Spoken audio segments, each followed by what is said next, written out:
Sejam bem-vindos às segundas jornadas Júnior da Língua Portuguesa no Mindelo. A comunicação que vamos assistir intitula-se Adaptação de Histórias Tradicionais Cabo-Verdianas, 2 exemplos, e é proferida por Ana Cordeiro. Ana Cordeiro é natural de Coimbra, licenciada em Filosofia pela Universidade de Coimbra e mestre em Estudos Literários, Culturais e Interartes pela Universidade do Porto, com uma dissertação intitulada Nós Cabo-Verdianos, a representação da identidade nos textos literários do século XIX. Vive em Cabo Verde desde os finais de 1978, tendo sido professora nos liceus Domingos Ramos, na Praia, e Lugero Lima, em Mindelo. Esteve durante 26 anos à frente do Polo do Mindelo do Centro Cultural Português, Instituto Camões. É sócia fundadora da Ilhéu Editora, que dirige desde 1989. É presidente da cooperativa que criou a Escola Portuguesa do Mindelo em 2016, da qual foi diretora até julho de 2019. Desde agosto de 2019, é coordenador da equipa que trabalha na elaboração do Plano Nacional de Leitura de Cabo Verde. Tem vários artigos publicados em jornais e revistas sobre temas da cultura e literatura. Muito bom dia a todos e votos de muito sucesso para estas segundas jornadas júnior da língua portuguesa dedicadas à literatura infantil. Uma saudação muito especial à doutora Sofia Santos pela organização destas jornadas e pelo dinamismo e empenho com que tem dirigido o Centro de Língua do Instituto Camões. Quando o assunto são histórias tradicionais cabo-verdianas, não podemos deixar de falar de duas verdadeiras arcas cheias de tesouros à espera de serem explorados, estudados e adaptados.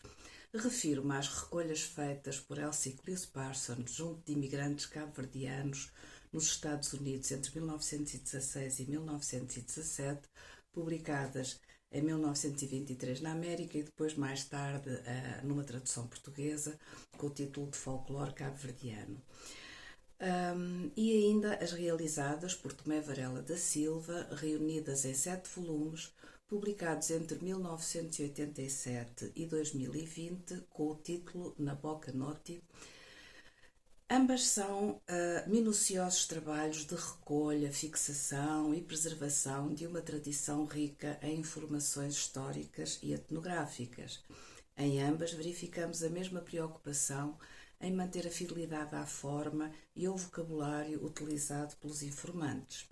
Talvez por isso, por não terem sido trabalhados do ponto de vista literário, estes contos continuam à espera. Todavia, perante recolhas tão monumentais e tão ricas, não deixa de causar admiração o facto de tão poucos desses contos terem, até ao momento, sido trabalhados.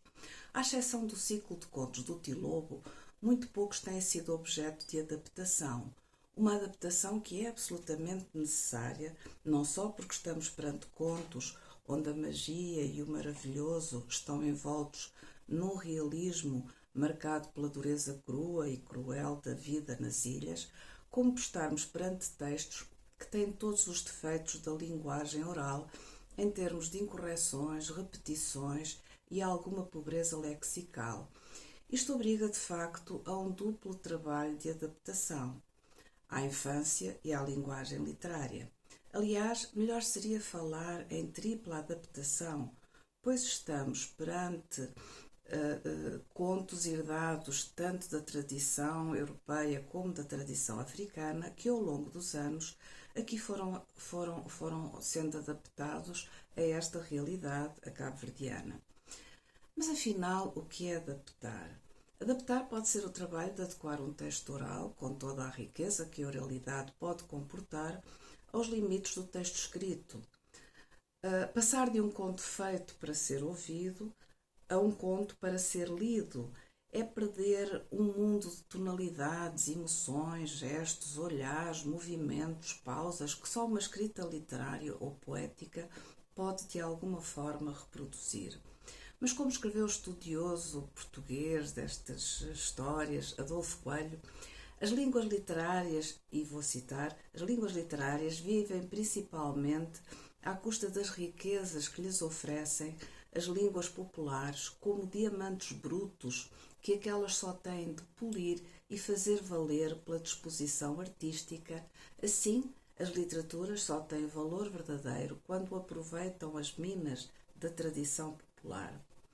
Podemos também estar a falar da adaptação de contos que, adequados a um público adulto, precisam ser trabalhados para um público infantil, ou melhor dizendo, para os vários públicos infantis, porque estamos a falar de diferentes faixas etárias. A gênese da literatura infantil está assentada no processo de adaptação da tradição oral à escrita, o que atribui a muitos desses textos uma ambivalência manifesta em diferentes níveis de leitura, um é endereçado aos adultos e outro às crianças, que se interessam mais, como sabemos, por aspectos lúdicos, fantásticos e absurdos, enquanto os adultos valorizam os aspectos mais lógicos, éticos e realistas. Assim, adaptar histórias à infância não é tarefa fácil, pois nós adultos temos um olhar diferente do da criança e muitas vezes esquecemos que ela tem capacidades que nós já perdemos.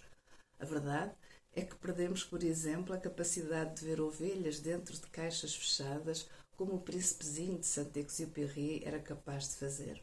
Além disso, tendemos muitas vezes a atribuir às crianças uma dupla menoridade, como se elas não estivessem preparadas para lidar com questões e emoções complexas, como se não fossem capazes de distinguir a realidade da ficção. O que para nós adultos pode parecer uma história demasiado triste ou dramática, pode não o ser para a criança leitora ou ouvinte, pois vemos o mundo de forma e de perspectivas diferentes. Assim sendo, muitas dúvidas se colocam a escritores e contadores de histórias quando trabalham com textos que pertencem à cultura oral, pois estes muitas vezes tinham como destinatário um público adulto. Os adultos sentem necessidade de proteger as crianças do contacto com uma realidade indesejada, com situações dolorosas, como a perda ou a morte. Contudo, não deverão as histórias servir para ampliar as experiências vividas por eles, fornecendo-lhes informações e vivências que estão fora do seu habitual cotidiano? Não deverão permitir sentimentos de empatia ou rejeição? Não deverão provocar discordância e discussão de pontos de vista? Devemos evitar o desejo que a criança mostra de experimentar o medo ou devemos prepará-las para o risco e o perigo que são inerentes à vida humana? Vamos ver de que forma estas questões foram tratadas e vistas nestes dois casos concretos de adaptação que vou, de uma forma muito breve, apresentar. O primeiro caso, amplamente conhecido e objeto de várias reedições, é a obra A História do Blimundo, adaptada e ilustrada por Leão Lopes. O segundo, Casamento na Ilha de Santa Luzia, inédito, é a adaptação de um conto do ciclo de Tilopo, feito pelos alunos do primeiro ano do curso de Gestão e Animação Turística na Unidade Curricular Comunicação Oral e Escrita, sob minha orientação, no ano letivo 2014-2015, no ISCE, em Mindelo. São contos com características e funções substancialmente diversas, que por isso mesmo suscitaram opções e reflexões diferentes nas respectivas adaptações. Enquanto Blimundo é uma história de luta pela liberdade, de amor e traição, com uma função predominantemente sociológica e política e uma tonalidade trágica, Casamento na Ilha de Santa Luzia tem uma função sobretudo ética, de transmissão de valores morais, mas procura fazê-lo de uma forma divertida, tendo por isso uma tonalidade cômica. Blimundo é um boi de trapiche e estes bois, depois de terminada a faina, eram normalmente largados por longos períodos no campo para se alimentarem sozinhos, pelo que de facto tinham características bravias. Na história em apreço, Blimundo é um boi desafiador e valente que um dia resolve libertar-se da condição de boi escravo e fugir para as montanhas. Senhor Rei manda dar caça ao boi sem sucesso, pois Blimundo derrota todos os seus perseguidores, todos os soldados que ele manda. Esta estrutura, segundo Leão Lopes, é semelhante em todas as variantes conhecidas nas ilhas. Mas enquanto em São Tiago a história se esgota neste confronto entre Blimundo e seus perseguidores, em Santo Antão a história ganha novos contornos e novas personagens como o barbeiro e o rapazinho.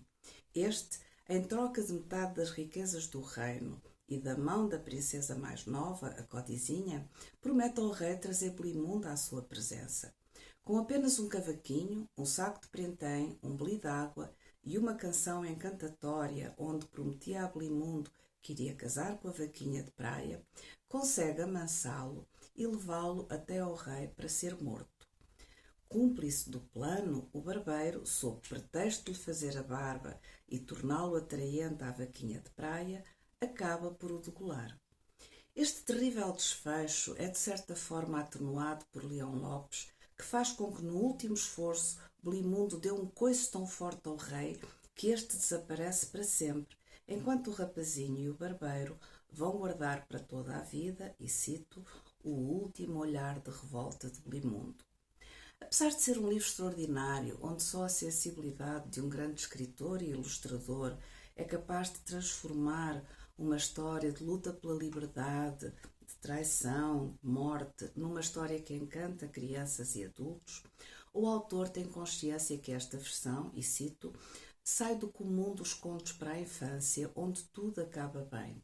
Não é um conto em que o maravilhoso significa uma realidade bela e justa. Em Blimundo, a beleza e a justiça são ideais porque vale a pena dar a vida, se tal for necessário, conclui o autor. Pela ambiguidade dos heróis e por se tratar de uma história com um final trágico, os contadores de histórias têm sentido a necessidade de alterar este final. De facto, o falso herói, que é o boi, pois ele é também agressor, é enfrentado por outro falso herói, o rapazinho, que embora possa ser admirado por usar a inteligência para enfrentar a força bruta, não deixa pelas suas artimanhas conduzir a um final trágico. Duas extraordinárias contadoras de histórias que ao longo dos anos têm encantado as nossas crianças, Betty Gonçalves e Marilene Pereira, resolveram este problema dando um lugar na história à Codizinha, a filha mais nova do rei, atribuindo-lhe um coração bondoso e compassivo e dando-lhe também um papel na cena final com o barbeiro. Com Betty Gonçalves, a princesa, que sabia do destino que estava reservado a Blimundo, revela no seu rosto uma tristeza tão grande e olha-o com olhos tão marejados de lágrimas que este percebe que algo de errado se passa e, no último momento, afasta a navalha com que o barbeiro se preparava para lhe cortar o pescoço, manda tudo pelo ar, agarra a vaquinha de praia e foge com ela. Com Marilene Pereira, a princesa, igualmente triste e conduída pelo destino de Blimundo, aproxima-se dele e dá-lhe um beijo. Surpreendentemente, ou não, ele transforma-se num príncipe, casa com a Codizinha e vivem felizes para sempre.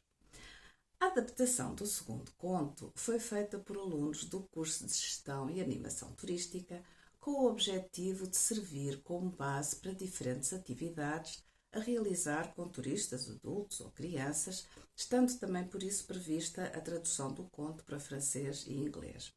Casamento na Ilha de Santa Luzia enquadra-se no ciclo de contos de Tilobo, com características bem diferentes de Blimundo, pois Tilobo é uma personagem mais pícara que trágica.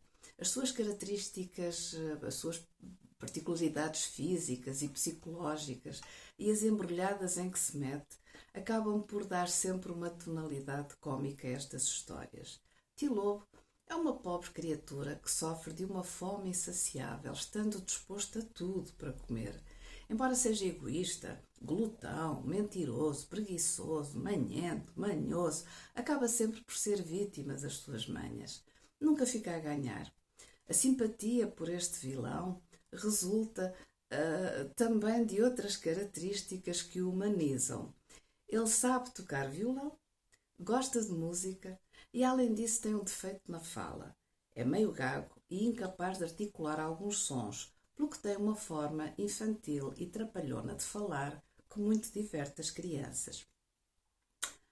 A Apesar de ter amigos sempre dispostos a ajudá-lo, como o bezerro, o corvo, a passadinha, o xinxirota, a garça, a coruja, a baleia, Tilobo, ingrato, está sempre pronto a pregar-lhes partidas, enganá-los e arranjar-lhes problemas. Embora não apareça nesta história, Tilobo tem como habitual companheiro de aventuras o Chibinho, o sobrinho, mas como ele tem aquele defeito na fala, em vez de dizer sobrinho, acaba por dizer uma coisa mais parecida com o Chibinho. Que é esperto, o Chibinho é esperto, é prestável, e que, embora também frequentemente seja vítima do egoísmo e das trapalhadas de Tilobo, às vezes até consegue vingar-se dele.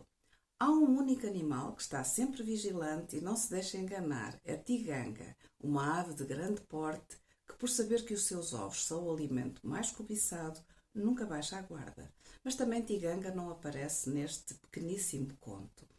É de facto quase uma micro-história que foi recolhida pela investigadora Deirdre Mantel na Brava e publicada na obra miscelânea luso-cabo-verdiana em 1975 com o título Baile no Ilhéu.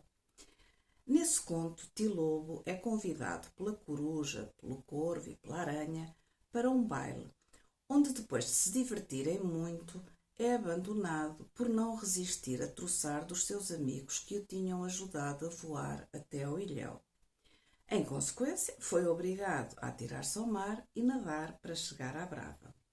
Quase a afogar-se, é salvo por uma baleia, mas mais uma vez a sua natureza vem ao de cima e não resiste a dar-lhe uma valente dentada nas costas quando já tinham praticamente chegado à praia. Furiosa, a baleia, depois de lhe tirar as tripas, atira-o ao mar e assim ele morre. Na adaptação feita pelos alunos do curso de turismo, mantém-se o essencial do conto original. Tilobo é convidado para uma festa, é igualmente ajudado pelos seus amigos para voar até à ilha onde se realiza o casamento. Aliás, esta é uma característica das histórias do Tilobo, as aves que são amigas emprestam-lhe penas para ele poder voar de ilha a ilha. Mas Tilobo, apesar dessa ajuda, continua a ser o mesmo esfomeado e gozão de sempre. E por isso porta-se mal na festa. A história é enriquecida com mais personagens, diálogos, peripécias e alguns detalhes sobre a cultura cabo-verdiana. Dança-se a mazurca e o funaná, come-se cuscuz e cachupa, pois, como já referi, o objetivo era precisamente, a partir deste conto, organizar-se atividades dirigidas a crianças ou a adultos que permitissem, de forma divertida, dar a conhecer alguns aspectos da cultura cabo-verdiana. O final é semelhante. Tilobo, aqui não é abandonado na ilha, mas é expulso quando se preparava para comer um dos cabritinhos, um dos filhos da Dona Cabra. Acaba também por ser salvo por uma baleia e, da mesma forma, não resiste a mordê-la. Contudo, também neste caso, os alunos que fizeram a adaptação tiveram o cuidado de não matar Tilobo. Decidiram que a baleia, zangada, o atirou com toda a força para o Ilhéu dos Pássaros, onde Tilobo ainda estará à espera de boleia para São Vicente. Tal como em Belimundo, também neste conto a personagem principal é um anti-herói. E embora aquilo que se pretende com estas histórias, principalmente estas histórias de Tilobo, seja ensinar a criança que a ganância, a glutonice, o egoísmo, a mentira e a ingratidão devem ser punidos, a verdade é que não podemos deixar de simpatizar com estas personagens e talvez por isso seja tão difícil usar o fim, que é o fim tradicional nestas histórias, que é a morte, ou a morte de Belimundo, ou a morte de Tilobo. São histórias profundamente enraizadas na vivência do homem cabo-verdiano, pois a fome e a escravatura, mesmo que não diretamente referidas, marcaram a história das ilhas e não poderiam por isso deixar de irromper nos contos que viajaram pelo mundo até chegarem ao arquipélago. Segundo Leão Lopes, aqui fixaram-se aqueles que melhor se aculturaram através de aquisições, assimilações ou rejeições, ajudando assim a dar forma ao universo da cabo-verdianidade. Se o ciclo de Tilobo nos dá a dimensão de um povo despreocupado, artista, humano, folião, resistindo às secas e às fomes tradicionais, pois são histórias recheadas de bailes, de músicas, danças, farras, como bem realça Manuel Ferreira. Já Ablimundo, segundo Leão Lopes, dá-nos uma outra dimensão da cabo-verdianidade, marcada por uma cultura de resistência, sublimada por um sentido de justiça e liberdade. Espero que esta minha comunicação sirva pelo menos para despertar curiosidade pelas extraordinárias recolhas de contos que referi no início e vontade de trabalhar essas histórias. Afinal, adaptar é apenas uma forma de nos apropriarmos de algo, de tornarmos nosso aquilo que vem de muito longe ou de há muito tempo. Mas, no fundo, estaremos sempre e apenas a falar das nossas experiências e sentimentos. Estaremos a falar sobre a nossa experiência de sermos humanos, mesmo quando são contos do tempo em que os animais falavam. Muito obrigada a todos pela vossa paciência e pela vossa atenção e, mais uma vez, um bom dia.